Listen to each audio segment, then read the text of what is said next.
Assalamu alaikum wa rahmatullahi ta'ala wa barakatuh. Yan uwa, ga ci gaban labarinmu ko kuma in ce tarihin annabi Suleiman alaihi salam.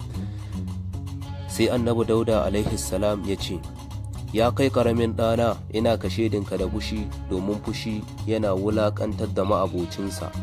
Sannan ka ji tsoron Allahu subhanahu wa ta'ala da kuma biyayya a gare shi, domin suna rinjayar kowane irin abu ne. Kada kuma ka yawaita kishi ga mutanenka ba tare da wani abu ba, domin hakan yana gadar da mummunan zato ga mutane, ko da kuwa kubutattu ne.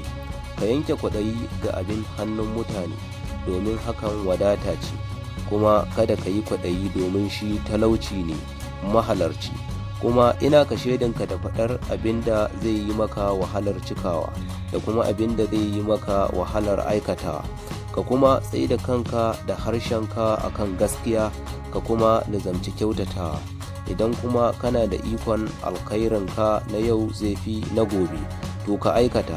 Ka kuma yi sallah irin sallar mai ban kwana, kamar ba za ka kai gobe ba.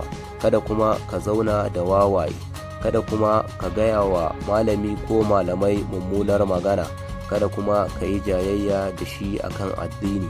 Idan kuma ka yi fushi, to ka zauna, ka kuma canza guri, ka ƙaunaci rahamar Ubangiji subhanahu wa ta'ala, domin rahamar Ubangiji ta yawalci komai.